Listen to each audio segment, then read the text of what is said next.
नमस्कार, सेवा अकॅडमीमध्ये आपलं सहर्ष स्वागत। मित्रांनो, आपली डिमांड होती की क्लास 4चं पण कॅल्क्युलेशन करून दाखवा। ठीक आहे, तुमच्या मागणीनुसार आपण क्लास 4चं पण एक कॅल्क्युलेशन बघणार आहोत। ठीक आहे, तर एक चतुर्थ श्रेणी कर्मचारी आहे, त्याची डेट ऑफ जॉईनिंग ही आहे 2/5/2015। डिटेलमध्ये सांगण्याचा प्रयत्न करणार आहे आणि व्हिडिओ शेवटपर्यंत बघा। म्हणजे तुम्ही जरी क्लास 4 नसाल तरी मी हे व्हिडिओ म्हणजे डिटेल राहणार आहेत। इथून पुढचे व्हिडिओ डिटेलमध्ये नाही, शॉर्टमध्ये राहणार आहेत। हा व्हिडिओ किती टाइम लेन अर्धा तासापेक्षा जास्त झाला तरी एकदा बघून घ्या, म्हणजे लक्षात येईल। आणि ज्या लोकांनी जो पेन्शनचा सेमिनार वेगवेगळ्या ठिकाणी कार्यशाळा आयोजित केली आणि त्यामध्ये बऱ्याच लोकांनी असं सांगितलं की तुम्ही NPS निवडा। कशासाठी? मी बी काही त्या कार्यशाळा अटेंड केल्या, परंतु ते माझ्या बुद्धीला पटलं नाही, म्हणून मी माझा स्वतःचा रिसर्च चालू केला आणि त्या बेसिसवरती मला जी कॉन्क्रीट एव्हिडन्स आलेले समोर ते मी तुमच्या समोर सादर करतो। माझा उद्देश ते चुकीचे आहेत असं म्हणणं नाहीये। माझा हा उद्देश आहे की हा व्हिडिओ जे कोणी तुम्ही जिथे कार्यशाळा म्हणजे अटेंड केली, ऑनलाईन असो किंवा काही असो, त्याच्या संबंधित जे काही कर्मचारी आहेत, आपलेच बंधू आहेत, तर कोणाचं नुकसान होऊ नये हा माझा त्याच्या मागचा उद्देश आहे। तर तुम्ही हा व्हिडिओ त्यांना दाखवू शकता आणि दाखवल्याच्या नंतर आपल्याला त्यांच्याकडूनही मार्गदर्शन भेटू शकतं। कदाचित ते म्हणत असतील ते करेक्ट असेल, बरोबर आहे की नाही? आपण जर चुकत असेल तर ते आपल्याला समजावून सांगत असतील, किंवा काही वेळेस कसं असतं की वरवरचं मार्गदर्शन झालेलं असेल। मला असं म्हणायचं नाही की मी श्रेष्ठ आहे, योग्य जो काय आहे जे आपण घेणार आहोत ते सर्वोत्तम घेणार आहोत आणि सर्वोत्तम घेण्यासाठीच जे पेन्शन विकल्प हा खटाटोप आहे। ठीक आहे मित्रांनो, याच्या मागे खूप मोठी मेहनत आहे। मी विषयावंतर होतोय, मी आपल्या विषयाकडे येतो। ठीक आहे, डेट ऑफ जॉईनिंग त्याची आहे 2/5 म्हणजे 2 मे 2015। डेट ऑफ रिटायरमेंट तुम्ही बघू शकता 30 जून 2051, बरोबर आहे। म्हणजे कॉर्पस त्याच्या प्रपोर्शनेट थोडं वाढणार आहे। ठीक आहे, आणि आता टोटल सर्व्हिस इयर त्याचे काय आहे? सर्व्हिस इयर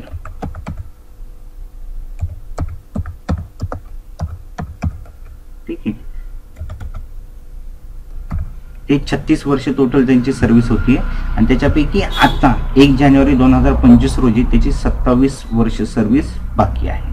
ठीक आहे, आता आपण रिटर्न आपल्या जे इन्व्हेस्टमेंट वरती जे प्राणवरती लॉग इन करतो आपण, तुम्ही आम्ही सगळेच बघू शकता, तर तिथे साधारणतः अप्रॉक्सिमेटली 6% रिटर्न भेटलेले आहेत आणि महागाईचा दर 3% आहे असं गृहीत धरलेलं आहे।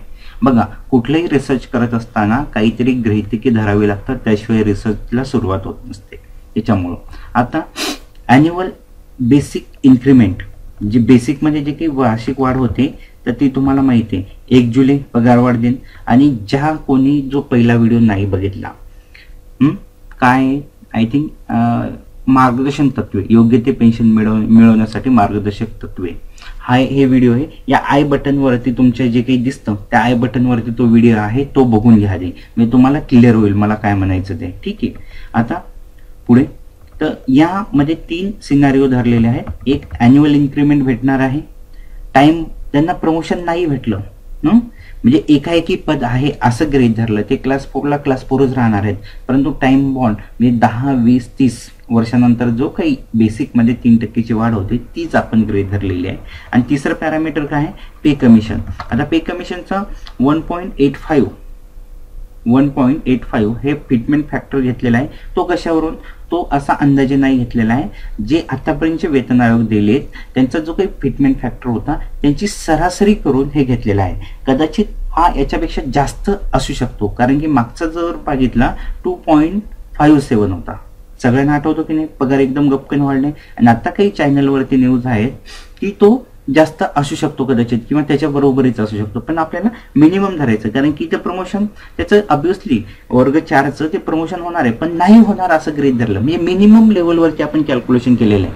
आता परत मी रिपीट करतो, ॲन्युअल इन्क्रीमेंट झालेलं आहे आणि 10, 20, 30चा लाभ धरलेला आहे आणि पे कमिशन, एवढ्या ज्या गोष्टी याच्यामध्ये गृहीत धरलेल्या आहेत। ठीक आहे, आता फक्त पहिला कॉलम तुम्हाला एक्सप्लेन करतो मी।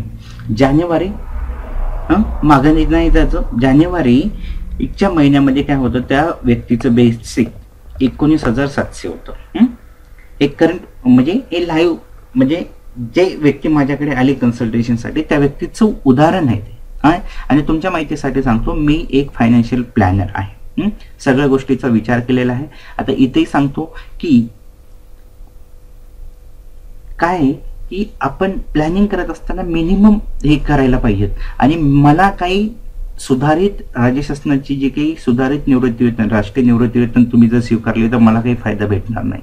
परंतु मित्रांनो, आपण आजूबाजू समाजामध्ये वावरत असताना आपलं एक कर्तव्य असतं समाजाप्रती की समाजांना योग्य तो गाईड करणं. माझं काही चाललंय का तुम्हाला योग्य ते मार्गदर्शन करणं, म्हणजे काही नाही चाललं ना. म्हणून मी हे खटाटोप करतो की बाबा काहीतरी कुठेतरी पुण्य मला तुम्ही तुमच्या दुवा लागतील. कारण की तुम्ही जे काही आहे योग्य डिसिजन घेतलं आणि केव्हा तरी ज्यावेळेस तुम्हाला लक्षात येईल त्यावेळेस मी असोत किंवा तुम्ही नसोत, कोणी काही अनसर्टन आहे, बरोबर आहे. परंतु हा व्हिडिओ असणार आहे, तर त्यावेळेस कोण जे व्हिडिओ बघतायत तर त्यांनी जर बघितलं तर त्यावेळेस लक्षात येईल की हे कॅल्क्युलेशन आहे ते योग्य आहे. ठीक आहे, म्हणजे तुमच्या फक्त शुभभावना मला भेटो ह्या उद्देशानेच हा खटाटोप आहे. ठीक आहे, तर विषयांतर होतोय परत. जानेवारीला 19,700 त्याचं बेसिक होतं, बरोबर आहे. आता त्याचं त्या व्यक्तीचं 7,50,000 रुपये प्राणांमध्ये आता कॉर्पस आहे, म्हणजे 7,50,000 रुपये त्याचे जमा झालेले आहेत. आणि ती 6% इंटरेस्टने वाढत आहेत. प्राण लॉग इन करून तुम्ही बघू शकता. त्यांनी डिफॉल्ट पॅटर्न ठेवलेला असो किंवा काही असो, त्यांनी दिलेली जी काही अमाऊंट आहे ती घेतलेली आहे मी. ठीक आहे, आता त्यानंतर आता बेसिक आपण काढून घेतलं की 19,700, बरोबर आहे. तर त्याच्यावरती डीए आपल्याला ऍड करावं लागेल, कारण डीए प्लस हे होणार ना. ऍक्च्युअल डीए आता 56% जानेवारीमध्ये हे होणार आहे. ठीक आहे, किंवा तो म्हणतात की 55% होईल, पण आपण अवरेज जो काय आहे तो 3% धरलेला आहे. तर तो कमी जास्त होऊ शकतो. या लिमिटेशन आहेत, लक्षात घ्या की तो 56% आपण इथे धरलेला आहे. तर त्यावेळेस डीए किती होईल त्याचं, त्या व्यक्तीचं 56% म्हणजे 19,700 वरती 56% म्हणजे किती झाले हो, 11,032 रुपये.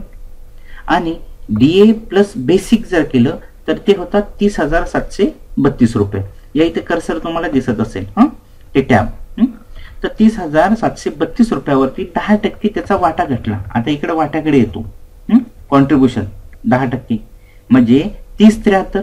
परत बघा 30,73 बरोबर आहे ना, चुकीत असेल तर तुम्ही सांगा. 30,73 2 होतं, तर इथं 30,73 त्याचा 10%. आता शासनाचा 4302 म्हणजे 4,302, बरोबर आहे. आता मला वाटतं की पुढची सांगायची गरज नाही, फक्त मेन मध्ये सांगतो. असं सेम होतं, परंतु त्या व्यक्तीचे ना मे 2025ला त्याचे ना 10 वर्ष कंप्लीट होतात. 10 वर्ष कंप्लीट होतात म्हणजे मागचं जे काही बेसिक आहे 19,700 या बेसिक वरती 3% वाढले, म्हणजे ते काय आलं 20,291, बरोबर आहे. हे बेसिक वाढले की नाही, 10 वर्षाचा लाभ भेटला त्याला. प्रमोशन नाही भेटलं असं आपण गृहीत धरतो. हे बघा टाइम बाउंड प्रमोशन मध्ये घेतलेलं आहे मी 10 वर्षाचं. ठीक आहे, लाभ. आता त्याच्यानंतर जून मध्ये सेम राहणार आहे, बरोबर आहे. पण जुलैमध्ये वेतनवाढ होती 3%, बरोबर आहे की 1 जुलै वेतनवाढ दिवस. तर 20,291 जे काही बेसिक होतं इथे तुम्ही बघू शकता. तर ते किती झालं एलो मध्ये आपण काय केले की अॅन्युअल इन्क्रीमेंट घेतली आहे, वार्षिक वेतनवाढ. बेसिक मध्ये जे होते 20,900 झालं. हे इथं तुम्हाला दाखवून घेतो. आता फक्त हे पहिले जे काही आहे ते दाखवेल. अॅन्युअल इन्क्रीमेंट इकडे मी काही येलो मार्क केला नाहीये, कारण ते खूप नंबर ऑफ जेवढे वर्ष जास्त तेवढे वर्ष हे आहे. फक्त या लाईनला तुम्हाला दाखवण्यासाठी केलेलं आहे. आता फक्त जुलै महिना आपण बघणार आहोत, बरोबर आहे. असं कॅल्क्युलेशन चालणार आहे. जुलै महिना आल्याच्या नंतर येलो मार्क येईल, त्याच्या आधी ग्रीन मार्क आला. 26 जानेवारी 2026ला वेतन आयोग लागणार आहे, आपण असं गृहीत धरलं. कारण की मागचा 16ला लागला ना, 1 जानेवारी 16, तर तसं लागणार आहे असं गृहीत धरलं. तो किती फिटमेंट फॅक्टर 1.85, मागचा किती होता परत रिपीट करतो 2.57 होता. आणि आता मागच्या सगळ्या वेतन आयोगाच्या फिटमेंट फॅक्टरची सरासरी काढून 1.85 असं कन्सिडर केलेलं आहे. तो याच्यापेक्षा जास्त असेल, याच्यापेक्षा वाढू शकतो, तर त्याचे कमी होऊ शकतो, मे बी और मे नॉट बी, बरोबर आहे. आता जानेवारी 2026ला त्याचा बेसिक जो काही होता 20,000 म्हणजे डिसेंबर 2025ला, तर तो जानेवारी 2026ला किती झाला 38,665. परत मी म्हणतो, तुम्हाला हे जर कळत नसेल तर योग्य वेतन निवडण्याची मार्गदर्शक तत्वे वरती आय बटनला तुम्हाला व्हिडिओ दिसेल, तो बघून घ्या, म्हणजे त्यावरती तुम्हाला क्लिअर होऊन जातील. ठीक आहे. मी इथं जर म्हटलं तर हा व्हिडिओ आधीच मोठा होणार आहे, कारण या व्हिडिओमध्ये मी डिटेल सांगणार आहे, तर तेवढा व्हिडिओ मोठा नको व्हायला. ठीक आहे. आता जुलै हे तिन्ही झाले इथे, म्हणजे आता रिपीट करतोय मी.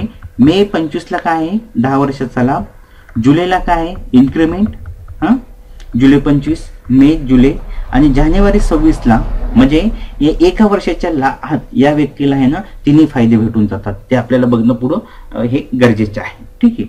म्हणजे आता रिपीट करतोय, परत वाटेल, परंतु समजून घेणं महत्वाचं आहे. इथे काय 10 वर्षाचा लाभ भेटला, इथे काय झालं अॅन्युअल इन्क्रिमेंट भेटली, वार्षिक वेतनवाढ, आणि इथे वेतन आयोग बदलला. ठीक आहे. आता जाऊ मी पुढे, आणि आता याचे सगळ्याचे टोटल येणार आहे. हे कॉन्ट्रीब्युशन जे काही आहे आपलं 10%, 20%, हे बघा इथे टॅब तुम्ही बघू शकता. 14% खाली वाढत जाणार, इथे वाढलं का, बरोबर आहे. 43 वरती 4302 होतं, तर इथं म्हणजे 10 वर्षाचा लाभ वाढला म्हणजे 4432 झालं, आणि स्वतःचं 3073 होतं तर 3165 झालं. मी प्रत्येक इथं वाढत जाणार आहे, त्या प्रपोर्शनेट वाढत जाणार आहे. हे इकडचे आता सांगत नाही, मी फक्त बेसिकवर कॉन्सन्ट्रेशन करतो आता. ठीक आहे. आता जुलै 26ला परत इन्क्रिमेंट भेटली, वार्षिक वेतनवाढ. त्याच्यानंतर आता जे कॉलम बदलतात ना तेच मी बघतोय, बाकीचे दाखवत नाही कारण व्हिडिओ मोठा होईल. जुलै 27ला तुम्हाला दिसतोय इन्क्रिमेंट भेटते, 39,824चं बेसिक झालंय 41,019, बरोबर आहे. त्याच्यानंतर आता मी खाली येतोय बघा, जुलै 28ला काय झालं 41,019 बेसिक होतं, तर त्याचं काय झालं 42,250. एकदम डिटेल मध्ये घेतोय मी हे. आता खाली परत आलो मी त्या व्यक्तीचं, 1 मिनिट, जुलै या इथे हायलाइट करायचं राहून गेलं. ठीक आहे. तर आता करून घेऊयात. 42,029ला 28चं बघितलं आपण, परत हे चुका नको व्हायला. 28चं किती 42,250 होतं, तर 29चं किती झालं 43,517. हायलाइट पण करून घेतलं. त्याच्यानंतर जुलै 44,823. आता तुम्ही बघताय फक्त वाढलेला मी सांगतो मला, कारण की तेवढंच थोडा वेळ कमी होईल व्हिडिओचा. ठीक आहे. आता त्याच्यानंतर जुलै फक्त थांबायचे 46,167. ठीक आहे. आता 47,252 वाढत चाललंय की नाही. आता जुलै 33 मध्ये किती राहील की 48,979. ठीक आहे. त्याच्यानंतर पुढे जुलै 34ला 2034ला 50,448 झाला. ठीक आहे. आता त्यापुढे हे बघा, मे मध्ये त्यांना आहे ना 10 वर्ष पूर्ण झाले होते मे 25ला. आता मे 35ला 20 वर्ष पूर्ण झाले, 20 वर्षाचा 3% लाभ भेटला. म्हणजे हे जे काही 50,448 बेसिक होतं तो किती झाला 51,962. बघा, जे आपले कर्मचारी बांधव आहेत, मला काही तेवढं नॉलेज नाहीये, मी सगळ्या गोष्टी कन्सिडर करून हे कॅल्क्युलेटर बनवण्याचा प्रयत्न केलेला आहे.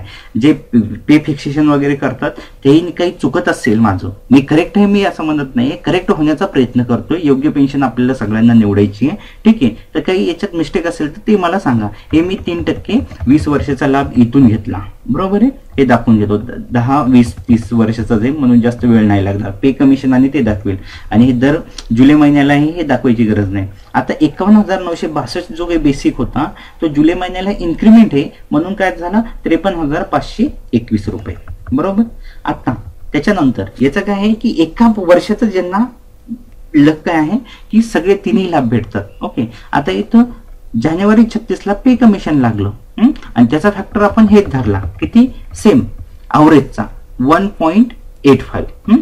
तसं फिटमेंट फॅक्टर तो धरल्याच्या नंतर त्याचं बेसिक झालं 53,521चं 99,013. ऑब्विसली ऍग्री करताय. आता पुढे जाऊ. मी असं समजतो की तुम्हाला समजलंय, मी पुढे जातो एकदम सविस्तर सांगतो. त्याच्यानंतर जुलै 36ला त्याचं 3% इन्क्रिमेंट झाले, वार्षिक वेतनवाढ जुलै महिन्यामध्ये 99,000चं झालं 1,01,000. आता पुढचं वाचत नाही मी. ठीक आहे. तुम्हाला स्क्रीनवरती दिसतंय, फक्त तुम्हाला काय होतं हे लक्षात आणून देणं हा उद्देश आहे व्हिडिओचा, बरोबर. जुलै 37 मध्ये 1,05,000. आता जुलै 38 मध्ये 1,08,000. आता 39 मध्ये 1,11,000. बेसिक वाढतो की नाही? बेसिक काढणं खूप महत्वाचं आहे. बेसिक वरती सगळ्या गोष्टी अवलंबून आहे. बेसिक काढणं ही बेसिक गोष्टच खूप महत्वाची आहे, लक्षात घ्या. जुलै 40 मध्ये 1,14,000. मी पुढचे वाचत नाहीये, तुमच्या माहितीसाठी तुम्ही वाचू शकता, स्क्रीनवर तुम्हाला दिसतंयच. जुलै 41ला 1,18,000 वाढतोय ना. त्याच्यानंतर 42ला जुलै 1,21,000 बरोबर आहे. जुलै 43 1,25,000. जुलै 44ला 1,29,000. जुलै 45 त्याच्या आधी मे, कारण 30 वर्षाचा लाभ भेटणार आहे. 30 वर्षाचा लाभ हे इकडे बघू, दाखवून देतो तुम्हाला. या कलर मध्ये 3% आपण घेतलं ना या बेसिकच्या, करून बघा वाटलं असतं. 1,29,190ला त्याची 3% हे घ्या, 30 वर्षाची इन्क्रीमेंट, म्हणजे 30 वर्षांनी 3% मूळ वेतनामध्ये वाढतोय. बरोबर आहे, लक्षात आलं असेल तुम्हाला, मी परत एक्सप्लेन देत नाही. पण जुलै 45ला परत, कारण वार्षिक वेतन वाढ आहे, ते किती झालं? 1,37,058 बरोबर आहे.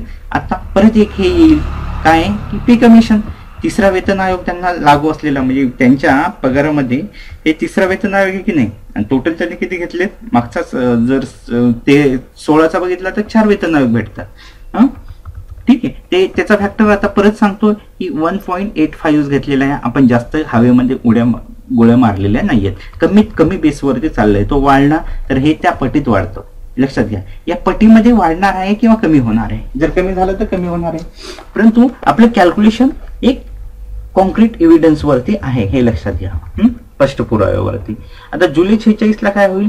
1,53 या इथे डिसेंबर 45ला काय होतं? 1,37,058 त्याचं बेसिक होतं, परंतु वेतन आयोग लागल्यामुळं 2,53,557 हा बेसिक झाला. बरोबर आहे. जानेवारी 46ला. आता जुलै 46ला इन्क्रीमेंट आहे वार्षिक, त्याच्यामुळे 2,53,555 जे काही होतं तर ते इथे लावायचं राहिलेलं आहे. आपण आता चेंज करून घेऊयात, बरोबर आहे की नाही? कारण की इथं वेतनवाढ वाढायला पाहिजे.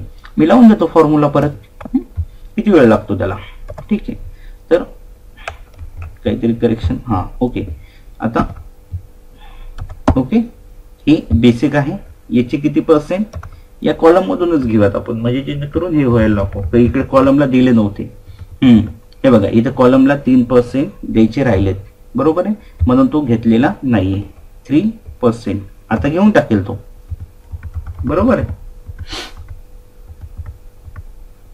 काहीतरी चुकलं, कुठेतरी काहीतरी दबलं गेलं. डोंट वरी, होऊन जाईल ते सगळं काही व्यवस्थित. ठीक आहे, आता इथपर्यंत तर बरोबर आहे. आता आधी आपण काय करून घेऊया, इथं 3% ऍड करून घेऊया, म्हणजे तो इकडं घेऊन जाईल. पहिला कॉलम आहे आपला 3%चा, इथे 3% ऍड केला, बरोबर आहे. ऍड केल्याच्या नंतर इकडं त्यातला ऑटोमॅटिक फॉर्म्युले लावलेले. आणि हे बघा, वेतन आयोग लागल्याच्या नंतर डीए हा 0 ठेवलेला आहे, हे पण लक्षात घ्या, हे दाखवायचं राहिलं.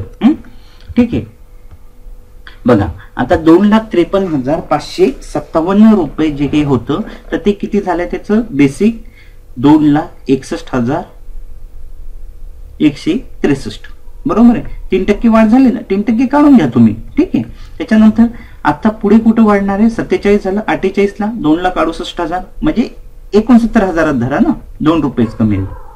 ठीक आहे, आता जुलै 48ला 2,77,000. जुलै 49ला 2,85,380. त्याच्यानंतर जुलै 50ला 2,93,000 म्हणजे 94,000च ऑलमोस्ट. जून 51ला का? आता जून 51ला का, जुलै का नाही? कारण की जुलै महिन्यामध्ये रिटायर होतं आणि नियमानुसार इथे वेतनवाढ भेटते. म्हणजे ही व्यक्ती आहे ना खूप लकी, त्यांचं खूप प्रोग्रेस होणार आहे, खूप भाग्यवान आहे. कारण की बघा, तिन्ही एका वर्षातच भेटतात. तर हे इथं 2,93,000 वरती जे काही त्यांना पेन्शन भेटणार होती लास्ट बेसिकच्या, तर डायरेक्ट 3,02,000 वर भेटणार आहे. लकी मी याच्यासाठी बोललो, खूप चांगलं आहे आणि आमचे चांगले मित्र आहेत ते. बघा की आता जुलै महिन्यामध्ये या इथे, मे महिन्यामध्ये काही 10, 20, 30चा लाभ भेटतो, जो काही असेल तो. जुलैमध्ये इन्क्रीमेंट भेटते आणि 46ला म्हणजे जानेवारीमध्ये लगेच काय आहे की वेतन आयोग भेटतो, म्हणून मी लकी बोललो. ठीक आहे, आता आपल्या विषयाकडे येऊया. ठीक आहे, चला आता UPS त्यांनी जर निवडले तर एका वर्षाला 2%, टोटल सर्व्हिस 35%, म्हणजे मॅक्झिमम पेन्शन तुम्हाला 50% भेटणार आहे. लास्ट बेसिकचं अवरेज इथं मॅटर करतं. हे काय आहे, अवरेज घेतले बी, हे अवरेज बरोबर काढलेले काही तुम्ही बघून घेऊ शकता. हे कुठून असणार आहे, जानेवारी जून ते, हे बघा जून ते जुलैपर्यंत, म्हणजे इथून इतकं, म्हणजे यांचा अवरेज इथे जास्त निघणार आहे, कारण की 2 इन्क्रीमेंट आहेत ना, इथे पण आणि इथे पण. ठीक आहे, आणि हा ठीक आहे. आता जर हे घेतलं तर काय होईल, लास्ट बेसिकचा अवरेज आला 2,94,676. त्याचं अप्लिकेबल बेसिक म्हणजे त्याचे 50%, 1,47,338 झालं. आणि DA त्यावेळेस किती राहणार आहे, 30% राहणार आहे. हे 30%च घेतले काय व्यवस्थित एकदा बघून घेतो मी, बरोबर आहे. हे बेसिक अप्लिकेबल बेसिक त्याचे किती %, 30%, बरोबर आहे. काही हा बरोबर तेवढंच होतं का, काय होतं, पण आता बरोबर आले. पहिलं काय होतं काही आठवत नाही. ठीक आहे, आता तर बरोबर आले. ठीक आहे, हा आता टोटली त्यांना किती पगार म्हणजे पेन्शन भेटणार आहे, म्हणजे बेसिक प्लस कॅल्क्युलेशन करून घेऊ किती वेळ लागतो त्याला. ओके, 1,91,540 रुपये. हा UPS जर त्यांनी निवडली तर ही त्यांची पेन्शन झाली, बरोबर आहे.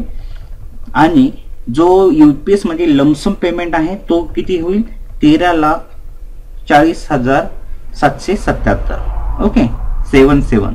ठीक आहे, त्याच्यानंतर RNPS जर त्यांनी निवडली, आणि तीच निवडायची, का निवडायची याचं कारण सांगतो मी.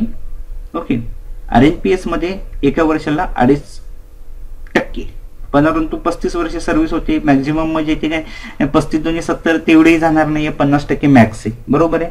50% मॅक्स म्हणल्यावर लास्ट बेसिकचा अवरेज या इथंही चुकून आलेलं आहे कॉपी पेस्ट मुळे, तर ते इथं अवरेज नसणार आहे. काय असणार आहे,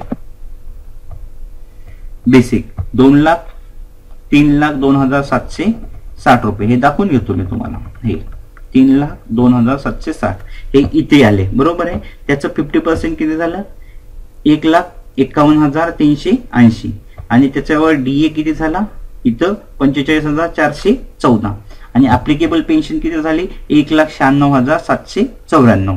आता याच्यामध्ये महिन्याला फरक किती होतो की 5,254. UPS जर निवडली तर 5,254 कमी येतोय, आणि RNPS निवडली तर 5,254 महिन्याला वाढून येते UPS पेक्षा, बरोबर आहे. म्हणजे हा मेजर फरक झाला. कारण का हा फरक पडतो, तर याचंही कारण आहे की इथं आम्ही काय घेतोय, लास्ट बेसिक अवरेज घेतोय 12 महिन्याचा, आणि इथं आम्ही लास्ट बेसिक घेतो. आता पहिला जो काही व्हिडिओ आहे ते कोणी बघितला असेल तर तो विसरून जा, त्यावेळेस म्हणजे डिटेल स्टडी केल्याच्या नंतर या बारकाईने गोष्टी माझ्या लक्षात आलेल्या आहेत, बरोबर आहे. इथे लास्ट मंथ बेसिक आहे, बरोबर आहे. त्याच्यामुळे हा 5,254चा फरक पडला.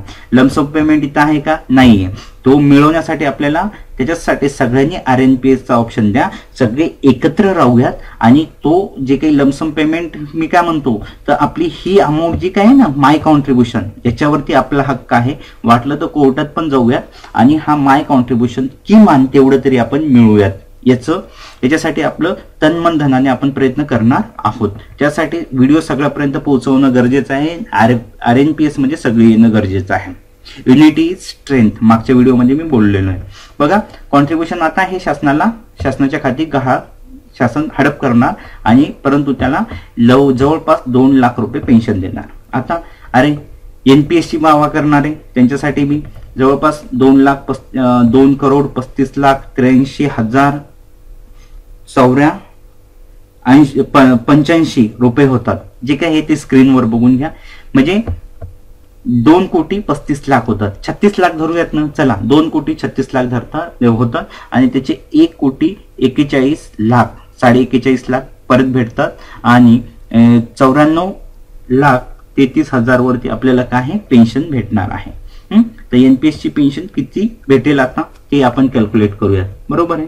आणि त्यावेळेस आपल्याला रिटर्न जी काय आहे आपण 4%, आता इथं म्हणणार की तुम्ही 6% धरलं, इथं 4% धरलं. बघा मित्रांनो, ॲज इकॉनॉमिक्सचा स्टुडंट म्हणून मी सांगतो, जशी जशी कंट्री ग्रो होते, जसं जसं विकसनशील राष्ट्र विकसित होतं, विकसित राष्ट्रच्या यादीमध्ये भारत ज्यावेळेस जाईल तर त्यावेळेस भारताचं डेव्हलपमेंट झालेला असणार आहे. त्यावेळेस जो काही आहे तर तो कॉर्पसवरती किंवा एफडी वरचा जो व्याज आहे किंवा रेफो रेट आहे तो कमी राहणार आहे. बरोबर आहे. या प्रकारे सरकारला म्हणजे इन्व्हेस्टमेंट पायाभूत सुविधासाठी करायची गरज पडणार नाहीये आणि तीच त्यावेळेस ग्रोथ आपली जी काही आता विकसनशील आहे तो विकसित होऊन जाणार आहे, तर ग्रोथ थांबणार आहे. त्याच्यामुळे जो काही रिटर्न आहे तो कमी येणार आहे. आता पटत नसेल काही लोकांना तर ठीक आहे, गुगल बाबा आहेत ना आपल्याकडे, गुगल बाबावरती सर्च करा, US मध्ये किती रेट भेटतात, UK मध्ये किती भेटतात, कॅनडामध्ये किती भेटतात, स्वित्झर्लंड मध्ये किती भेटतात. जे विकसित राष्ट्र आहेत त्यांचं रेट हे ना तुम्ही कॅल्क्युलेट करून घ्या, त्यावेळेस तुम्हाला हे पटेल. ठीक आहे. इकॉनॉमिक्सचा विद्यार्थी म्हणून मी तुम्हाला सांगतो. आता या केसमध्ये आपण हे करूयात, इथं मी हे घेतलेलं होतं तर आता परत हे घेतो. 40% पहिल्यांदा अमाऊंट टाकूयात ना आपण. 40% अमाऊंट ही होती, ही बेसिक. याच्यावरती पेन्शन म्हणजे व्याज किती भेटते, 4%च काढलेलं व्याज. 4%च काढलेलं आहे. ठीक आहे. तर कॉन्स्टंट ठेवलेलं आहे. तर 30,000 म्हणजे 31,000 भेटतं. 31,000 आपल्याला पेन्शन घ्यायची लाईफलाईन, तर ती भेटू शकते. परंतु जर RNPS निवडली, 31 हे बी सांगणं गरजेचं आहे, 31,788 पेन्शन भेटणार आणि लमसम किती भेटणार आम्हाला. आमचं बिझनेस माइंड चालणार ना, 1,41,41,00,000 रुपये आपल्याला भेटणार आहेत. मी काहीतरी गाळा टाकेल, काय करेल, अरे आताच गाळ्याची किंमत किती आहे रे भावांनो ते बघा. आणि फ्युचरमध्ये तुम्ही ज्यावेळेस रिटायर होणार आहे त्यावेळेस किती असणार आहे. अरे त्यावेळेस मला तर वाटतं की वडापावचा गाडा पण येतो का त्याच्यामध्ये. बरं ठीक आहे, तुम्ही बिझनेस माइंडसेट आहे. मी म्हणतो की जर तुम्ही खरंच करत असता बिझनेस, तर जो बिझनेसवाले लोक आहे ना या नोकरीच्या फंद्यामध्ये पडत नाही. ज्याला बिझनेस येतं, मारवाडी कुठला धंदा म्हणजे बिझनेस करताना हे नोकरी करताना दिसतो तुम्हाला, तो धंदाच करतो ना, धंद्यामध्ये त्याचं कौशल्य आहे आणि तो नोकरी त्याला चांगली दिली तरी तो करणार नाही. आणि असेल तर खूप उच्च पगारावरती असेल तो, उच्च. लक्षात घ्या, मला असं कोणालाही अंडर एस्टिमेट करायचं नाहीये, पण या गोष्टी शक्य नाहीयेत. त्यावेळेस आपलं काही होल्डिंग फॅमिलीवरती नसतं, कोणतरी इमोशनल ब्लॅकमेल करतं आणि 1,41,00,000 काय कुठंतरी इन्व्हेस्ट होतात. कुठली तरी गाडी घे, कुठलं काहीतरी कर, पोरासाठी काहीतरी कर, पोरीसाठी काहीतरी कर, ते जातात, ते हातात राहणार नाहीयेत. आणि आपण त्यावेळेस नाही बी म्हणू शकत नाहीये, आपण इमोशनली ब्लॅकमेल होतो. बरोबर आहे. आणि 40,000 वरती आपल्याला पेन्शन किती भेटणार आहे, तर ती पेन्शन भेटणार आहे 31,000. 31,000 त्यावेळेस काही असणार आहेत का, काहीच, त्याची व्हॅल्यू काहीच नसणार आहे. आता शेअर मार्केटमध्ये म्हणणार आहे की मला जास्त रिटर्न भेटतात, करा की तुम्ही शेअर मार्केटमध्ये, तुम्हाला कोणी रोखलंय. एक्स्ट्रा अमाऊंट टाका ना, असं गृहीत धरा की तुम्हाला जेवढं पेन्शन भेटतं ना, जेवढं तुमच्या सॅलरी स्लिपमध्ये बँक खात्यामध्ये जेवढा पगार तयार होतो म्हणजे येतो ना, तेवढंच तुम्हाला पगार आहे. हे जे काही तुमचं 10% वाटा आहे ना, तो विसरून जा. कारण की पुढचं रिटायरमेंटचं आयुष्य जर चांगल्या जगायचं असेल तर विसरल्याशिवाय फायदा नाहीये, म्हणजे विसरल्याशिवाय पर्याय नाहीये. 46,41,820 रुपये एवढा त्यांचा लॉस होतो. हे गहाण ठेवल्याच्या नंतर त्यांना 1,96,794. आता कोणी महाभाग असे बी म्हणू शकतात की बाबा ही का तुम्ही घेत नाहीयेत. बरोबर आहे. हे शासनाचा वाटा कुठे गेला, याची मी बेरीज नाही केली. शासनाचा 14% ते हेच असावं, तरी बघून घेतो मी. बहुतेक हेच आहे शासनाचा 14%. आपल्याला आता लक्षातच येईल, थोडं वेळ जाईल. ठीक आहे. 14% हे का नाही घेते असं तुमचं 14% आहे, हे काय नाही घेत. अरे ते आपलं नाहीच आहे ना, ते शासनाने आपल्याला गाजर दाखवले असं समजा. तर गाढवाला जसं गाजर दाखवून त्याच्याकडून काम करून घेतात तसं करून घेतायत असं गृहीत धरा. ठीक आहे. आणि आपले 10% बी आपले नाही येत, आपण डोनेट करतोय. कोणीतरी भीक मागायला आलं, भिकारी तर भिक्षा घालतो की नाही आपण, तर तेवढी भिक्षा देऊन पेन्शन घेतोय असं गृहीत धरा. ठीक आहे. बस काहीतरी शब्द चुकला तरी बी मला फक्त माझं इंटेन्शन हाच आहे की तुम्हाला स्पष्ट कल्पना देणं भविष्याची, रिटायरमेंटची, त्यावेळेची परिस्थितीला तुम्हाला अवेअर करणं. मित्रांनो, बागवान, मी परत म्हणतो, बागवान बघा, नटसम्राट बघा, अवतार बघा आणि त्याच्यानंतर निर्णय घ्या. कारण की जोपर्यंत आपल्याकडे काहीतरी रिटर्न भेटतात ना, तेव्हापर्यंतच तुम्हाला कोणतरी बघणार आहे. आणि तुमच्याकडून रिटर्न नाही तर तुम्हाला कोणी विचारणार नाही. आता मी कन्क्लुजन कडे येतो. खूप व्हिडिओ मोठा होणार झालेलाच असणार आहे ऑब्विसली, परंतु सविस्तर एक व्हिडिओ बनवणं गरजेचं होतं. आता इथून पुढे असे सविस्तर नसणार आहे, शॉर्टकटमध्ये व्हिडिओ असणार आहेत. ठीक आहे. फक्त एक्झाम्पल बेसिक पहिल्यांदा दाखवणार आणि पेन्शन किती बसणार एवढंच सांगणार आहे मी. ठीक आहे, इथे सगळं सांगितलेलं आहे. ठीक आहे, आता आपण कंपॅरिझन करायचं. तर कंपॅरिझन कसं करणं शक्य आहे? आता 30-30 हजारांनी तर आता म्हणणार की आमचं संपत नाहीये असं नाहीये ना. 30-30 हजारांनी जर घेतलं तर कॉर्पस सेम राहील. आता समजा एक विहीर आहे, त्याच्यामधून टँकरने पाणी आपण उपसतोय आणि बकेटने पाणी त्या विहिरीमध्ये टाकतोय, तर काय होणार आहे? टँकरची कॅपॅसिटी जास्त आहे ना, म्हणजे जास्त उपसतोय आणि कमी टाकतोय, म्हणजे ती विहीर संपणार आहे. कारण काय, मी उदाहरण देतो असं की आता ही जी पेन्शन आहे, हीच पेन्शन आपण एनपीएस मध्ये शक्य नाहीये तरी घ्यायची असं ठरवलं, आणि ते बी ही 40% जी काही इथं अमाऊंट आहे ना, यामध्ये घ्यायची असं ठरवलं. थोडं बिझनेस माइंड लावला, काहीतरी केलं कॅल्क्युलेशन इकडे तिकडे समजण्यासाठी, म्हणजे वास्तव काय आहे हे कळून यावं तुम्हाला त्याच्यासाठी. आता हे स्टेबल कॉन्स्टंट पेन्शन आपण ठरवली एवढी, तर कॉन्स्टंट ठरवल्याच्या नंतर कुठपर्यंत आपण जगू शकतो, कुठपर्यंत पेन्शन घेऊ शकतो, याचं वास्तव्य तुम्हाला मी दाखवण्याचा प्रयत्न करतो. हे किती महिन्यापर्यंत जाते पेन्शन? 112 महिने. आता कॅल्क्युलेशन करून वर्ष घ्या. 112 महिन्यामध्ये मायनसला इथे काय आहे? 337 इंटरेस्ट भेटतो आणि इथे मायनसला गेलेली अमाऊंट, बरोबर आहे. ठीक आहे, म्हणजे 112 महिने तुम्ही जिवंत राहू शकता. कितीवर? 1,96,000 वरती. 1,97,000 म्हणायचं काय? ठीक आहे, 1,97,000. आता लक्षात घ्या, आता त्या व्यतिरिक्त आता आपण असं केलं की हीच पेन्शन जी काय आहे तर याच्यावर न घेता असं आपण ठरवलं की बाबा हा जो काही कॉर्पस आहे ना 100%, कुठला? हा कॉर्पस 2,35,83,085 याच्यावरती घ्यायची. इंटरेस्ट आपण 4% फिक्स करणार आहोत. जास्त रिस्क नकोय आपल्याला, त्यावेळेस आपण बेअर नाही करू शकणार रिस्क. तर किती वर्ष पेन्शन घेऊ शकतो हा व्यक्ती? ओके, म्हणजे साधारणतः जसं जसं मेडिकल रिसर्च वगैरे फॅसिलिटीज वाढत जातात तसं जसं लाईफ स्पॅन वाढत जातं, हे लक्षात घ्या. तर या केसमध्ये 113 महिने घेतो, त्याचे वर्षामध्ये कन्वर्ट करून तुम्ही बघू शकता. ठीक आहे, माझा उद्देश फक्त वास्तव्य दाखवणं हे एवढंच आहे. इथं मायनस मध्ये गेली म्हणजे 112 महिनेच तो जीवन जगू शकतो. जर यूपीएस एनपीएस निवडली ना 112 महिन्याच्या नंतर आपल्याला काहीतरी करून घ्यावं लागेल.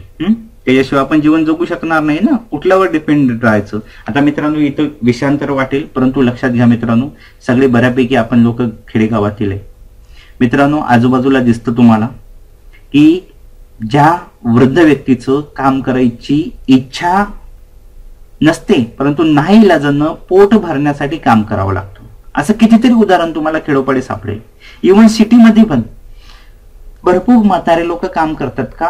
की त्यांची रिटायरमेंटची काही प्लॅनिंग नव्हती किंवा त्यांना कुठली पेन्शन नव्हती, फिक्स नव्हती इन्कम, किंवा काही नटसम्राट अवतार, मी याचं वारंवार उदाहरण देतो भागवानचं, की तशी अवस्था तुमची होऊ नये असं पोटतिडकीपणाने मी तुम्हाला काय सांगतो की कारण की मलाही बी याच्यात ती पेन्शन निवडायची होती आणि मी वेगवेगळे सेमिनार अटेंड केले, ते ऑनलाईन असो किंवा काय, त्याच्यामध्ये मी खूप विचार केला. त्याच्यानंतर लक्षात आलं की हे गाजर आहे, एनपीएस काही नाहीये. आता दुसरं वास्तव्य अजून हे सांगतो मी, यूपीएस घेतल्याच्या नंतर काय होणार आहे ते सांगतो. एनपीएस आरएनपीएस घेतल्याच्या नंतर आता ही पेन्शन आपल्याला एवढी नाही भेटणार आहे. ही पेन्शन आपल्याला कशी भेटणार आहे हे इकडे कॅल्क्युलेट करून दाखवतो मी.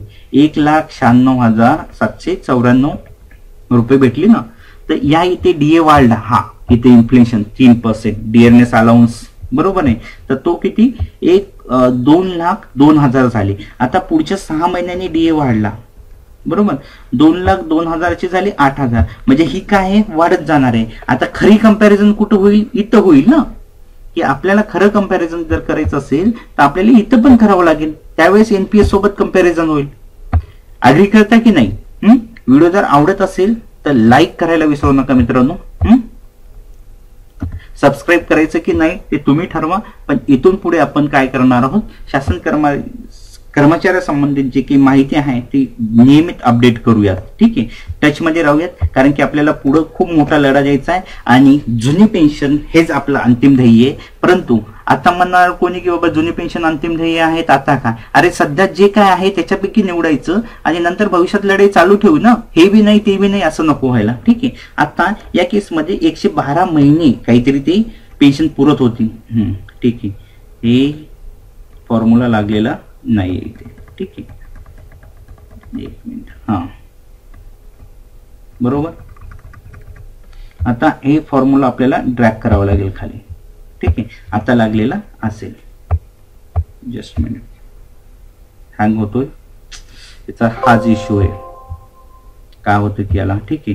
प्रत्येक वेळेस रिपेअर येतो. ठीक आहे. आता मित्रांनो हे काहीतरी टेक्निकल इश्यू आहे, या फाईलला करप्ट वगैरे झालेले असणार आहे. ते आता गृहीत धरा की इथे आहे. आणि परत एकदा शॉर्ट मध्ये सांगतो, लक्षात घ्या ही जी काही अमाऊंट आहे ना, ही आपण पेन्शन घेतो त्यापेक्षा जास्त आहे. कुठली पेन्शन जास्त आहे आणि इंटरेस्ट कमी आहे. म्हणजे एका अर्थ बादलीमध्ये एका आडामध्ये विहीर आड काय जे काही तुम्ही म्हणताय त्याच्यामधून टँकरनं पाणी उपसणं आणि गिलासानं किंवा बकेटने पाणी टाकणं, याचा अर्थ काय होणार आहे की आडामधलं विहिरीमधलं पाणी संपणार आहे. कारण की ते टेक्निकल इश्यू आला, नाहीतर मी ते दाखवलं असतं. ठीक आहे. ते पॉसिबल नाहीये आणि ते करत बसायला वेळ नाहीये. व्हिडिओ आता मोठा होतोय. ठीक आहे. मग याचा अर्थ ही कुठे ना कुठे संपणार आहे. याला लिमिट नाहीये. या आता तुम्ही जर RNPS निवडले तर 1,96,000 पहिल्या महिन्याला पेन्शन, 7व्या महिन्याला 1,02,000. आता 1,96,000 हे लक्षात ठेवा. आणि 20 वर्ष जनरली जगतोच माणूस. तर ते किती महिने 240 महिने. बरोबर आहे. 240 डायरेक्ट 20 महिन्यावरती आपण येऊयात. 240 किती होती पेन्शन. आता इथली बघून घ्या. 1,96,000 होती ना, तर पेन्शन किती झाली तुमची. याच्यासाठी मी म्हणतो मित्रांनो, इथं हायलाइट करून ठेवतो तुमच्यासाठी, जर इथून जास्त जर जगला तर चांगलीच गोष्ट आहे. परंतु मित्रांनो माझं सांगण्याचा उद्देश हाच आहे की हा जे काही पेन्शन आहे ती 1,00,000 न राहत आहे. डिअरनेस अलाउन्स वाढतोय म्हणून हे वाढत जाणार आहे. 1,00,000ची पेन्शन 6,23,000 वरती गेली मित्रांनो. लाईव्ह प्रूफ आहे तुमच्या समोर. म्हणूनच हा खटाटोप आहे तुमच्यापर्यंत पोहोचवण्याचा. लक्षात घ्या मित्रांनो, आपल्याला युनिटीने राहायचे. मला कुठलंही नेतृत्व नको. मी स्पष्ट सांगतो, फक्त आपल्याला ओल्ड पेन्शन मिळवणं हेच माझे ध्येय आहे. जर आपण सगळे एकत्र राहू तर नक्कीच मी कमिटमेंट देतो की ओल्ड पेन्शन मिळवणं खूपच आपल्याला सोपं होणार आहे. तर व्हिडिओमध्ये एवढंच सांगायचं होतं, जेवढं वर्ष तुम्ही जगाल तेवढी वर्ष हे फक्त कॉलम बघायचं आपल्याला, बाकी नाहीये. या फाईलला थोडं टेक्निकल इश्यू आहे, तुम्ही बघितलंच आहे लाईव्ह स्क्रीनवरती. तर 6,00,000ची म्हणजे 2,00,000ची पेन्शन 6,00,000 वरती आपली जाते. ती कशामुळं. RNPS निवडण्यामुळं. RNPSचा मी ऍडव्होकेट नाहीये, पण आपल्या देशात फायदा आहे या बाकी 3 योजनापेक्षा. म्हणून मी म्हणतो की ती निवडा. आणि याच्यातला फरक जरी म्हटला, आता लमसम अमाऊंट कोणी म्हणणार की जाणार आहे, मी इथे कॅल्क्युलेशन केलंय. एका महिन्याला 5,254 रुपये कमी भेटतात इथं UPS मध्ये, परंतु इथं 13 लाख भेटतात. हे जर तुम्ही 20 वर्षापेक्षा जास्त जगला तर हे 20 वर्षाचं मी कॅल्क्युलेशन केलेलं आहे, तर 12,61,000 इथंच कव्हर होतात. आणि ही का निवडू नका UPS म्हणणार की फायदा आहे का की मित्रांनो आपल्याला पुढे आपलं ध्येय जे काय आहे जुनी पेन्शन हेच आहे, ओल्ड पेन्शन परत मिळवणं.